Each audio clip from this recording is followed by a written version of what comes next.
আসসালামু আলাইকুম। ঈদ মোবারক। আপনারা সবাই কেমন আছেন? আশা করি আল্লাহর অশেষ রহমতে ভালো আছেন। আমি এখানে ঈদের দিনের কি কি রান্না করলাম সেই ভিডিওটা আপনাদের সাথে শেয়ার করতেছি আজকে। তো এখানে আমি জর্দা সেমাই করছি, লাল সেমাইয়ের আর লাচ্ছা সেমাই করছি। আর এখানে আমি চুটকি সেমাই, আমাদের দেশে চুটকি সেমাই বলে, ওটা রান্না বসাইছি। ওইখানে আমি দুধ দিয়ে তারপরে তেজপাতা এলাচি দিছি, আর এখানে নারকেল কুচি দিছি ফ্রিজে ফ্রোজেন করা, তারপর কিশমিশ, তারপরে বাদাম, এগুলো দিছি। আরেক চুলায় আমি চটপটি বসিয়েছি। তো এই তো আমার দুপুরে রান্নাও হয়ে গেছে। এখানে আমি গরুর গোশত আলু দিয়ে রান্না করছি, রুই মাছ ভাজি করছি টুকরো, আর তারপরে ভাত রান্না করছি, তারপরে আমি পোলাও করছি। এখানে এই তো পোলাও করছি আমি। তো পোলাও অনেক রয়ে গেছিলো, পোলাও করছি। তারপরে এখানে আমি আবার কক মোরগ মানে রোস্টের মতো করে রান্না করে নিছি। তো এটাই দুপুরে রান্না, আলহামদুলিল্লাহ। তারপরেও এটাও অনেক কিছু আমাদের জন্য। তো আমরা এবার ঈদে কোথাও বেড়াতেও যাই নাই, কোনোখানেও যাই নাই, কিন্তু যাব, বাড়িতে যাব, এই জন্য কোথাও বের হই নাই। তো এখানে আমি রাত্রের বেলা আপনাদের ভাইয়া তার আগে মানে লতি আনছিল, চিকন চিকন লতি। ওই লতিটা ঈদের পরের দিন রাত্রে, আমি এটা পরের দিনের ভিডিও, রাত্রে আমি আর আমার ননদে মানে কুটে নিচ্ছি। এগুলো রাত্রে ছাড়া দিনে কুটতে মানে সময়ে পাই না, কারণ দিনে রান্না বান্না করি, তখন কুটতে ইচ্ছেও হয় না। তো এখানে আমি রাত্রে লতিগুলো সবগুলো কুটে নিচ্ছি। এখান দিয়ে আবার মানে বাড়িতে যাওয়ার আগে অনেক কাজ করে যেতে হয়, আবার আসলেও করতে হয়, মানে অনেক। আপনাদের ভাইয়া থাকবে, তো ওর জন্য রান্না বান্না আছে। এখান দিয়ে ননদের জামা সেলাই করে দিচ্ছি, এখান দিয়ে আবার রান্না বান্না করব, এই মানে অনেক কাজ আছে, ঘর গোছানো, তারপরে জামা কাপড় গোছানো। এখনও বয়স দিতেছি যে রাত্রে, তখন 12টা না 1টা বাজতেছে, কিন্তু এখনও আমি কাপড় চোপড় গোছাই নাই। আপনাদের ভাইয়ের জন্য রুটি, এখান দিয়ে টুনি কী করছে, লতিগুলো ফালে দিছে। ও যদি কোনো কাজ করতে যায়, ও মনে হয় যে আনন্দ পায়, ওটা নিয়ে ও খুনসুটি তারপরে খেলাধুলা শুরু করে। এই তো লতিগুলো ও ফালাই দিছে, ওর জন্য পরাণ পড়তেছে, ওকে কীভাবে রেখে যাব, মানে খুব খারাপ লাগতেছে। তো তারপরও ওকে রেখে যাব, আপনাদের বাইয়ে থাকবে। তো এখানে আবার সেলাই করতে বসছিলাম, সেলাই করছি আমার ননদের জামা পায়জামা সেলাই করছি। এখন আরেকটা পায়জামা সেলাই বাকি, ওটা মানে ঈদের পরের দিন সেলাই করছি, আবার যাওয়ার আগের দিন এই আজকে রাত্রে এটা সেলাই করছি। তো ওইটা দেখাই নাই ভিডিওটা। তো এই তো আমি এইটা তারপরে জামাটা সেলাই করছি, এই পায়জামাটা আর ওই জামাটা সেলাই করছি, এখন গুছিয়ে রাখতেছি।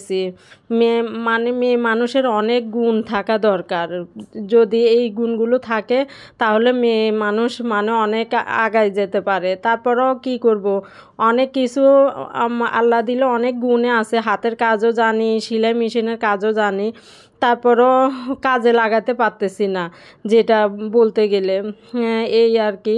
তো এখানে আমি এই তো সেলাই করে নিচ্ছি, ও সেলাই করছি অনেকক্ষণ হয়েছে, মানে সেলাই করছি যে 1 ঘন্টা লেগে গেছে। আর মেশিনে যখন ডিস্টার্ব করে তখন মাথা খারাপ হয়ে যায়। আমার মেশিনটা অনেক সময় কি করে, ওই জামা টান দিয়ে ধরে, তখন সেলাই কুচকায় যায়। তো এই অনেক মানে অনেকক্ষণ লাগছে, এই জন্যই মানে ওই সেলাই খারাপ হলে ওটাকে খুলতে হয়, খুলে আবার সেলাই করতে হয়, এই জন্য সময়টা লাগে বেশি। এটা আজকের মানে যাওয়ার আগের দিনের ভিডিও, ঈদের 3য় দিনের ভিডিও। তো আমি এখানে পোয়া মাছ ভুনা করছি টমেটো দিয়ে, এখানে লেয়ার মোরগটা রান্না করতেছি আলু দিয়ে। তো আর আমি এখানে লেয়ার মোরগটা আলু দিয়ে রান্না করছি। তো আর পোয়া মাছ ভুনা করছি এখানে, আর লতিটা মরিচ দিব, কুচি কুচি করে লতিটা মরিচ দিব। তারপর রাত্রে আমি আলু দিয়ে আলু দিয়ে গরুর গোশত রান্না করে যাব, আপনাদের ভাইয়ের জন্য রুটি বানাবো। তারপরে আবার লতি দিয়ে ছুরি শুটকি দিয়ে আলু দিয়ে রান্না করে যাব ওর জন্য। তো রান্না এখন বয়স দিচ্ছি, তখন রান্না হয়ে গেছে। তো এখানে তো আমি লতিটাকে কিভাবে মরিচ দিচ্ছি, চিংড়ি মাছ দিলে এখানে আরও ভালো হয়, কিন্তু চিংড়ি মাছ ছিল না। তো আমি এখানে পেঁয়াজ কুচি আর কাঁচামরিচ কুচি দিয়ে দিছি, আর রসুন বাটা, এখন রসুন বাটা দিয়ে দিব। তো আমি একটু বেশি পরিমাণে রসুন বাটা দিব, এখানে গোটা রসুন দিলেও ভালো হয়। তারপর আমি রসুন বাটাটা একটু বেশি দিব, যদি আবার লতি গলায় ধরে। আমারও লতি কোনো সময় আবার অবশ্য গলা ধরে নাই, কারণ আমি যতদিনে রান্না করছি কোনো দিনও আমার কচুর গাঁটি, তারপরে লতি, কচু শাক এগুলো আমার হাতে গলায় ধরে না। অনেক সময় অনেকের হাতে রান্নায় গলায় ধরে। তো আমি এই তো মরিচ দিয়ে নিচ্ছি লতিটাকে। তারপরের দিন আমি এটার মানে ঈদের চতুর্থ দিন 14 তারিখে আমরা বাড়িতে যাব। তো আপনারা আমার সাথেই থাকবেন, আরও নতুন নতুন ভিডিও আমি এখন বাড়িতে গেলে নতুন নতুন ভিডিও আপনাদের সাথে শেয়ার করব। তো আপনারা দেখবেন, আমার পাশেই থাকবেন, না সাবস্ক্রাইবটা করে দিবেন, আমার ভিডিওটার পাশেই থাকবেন।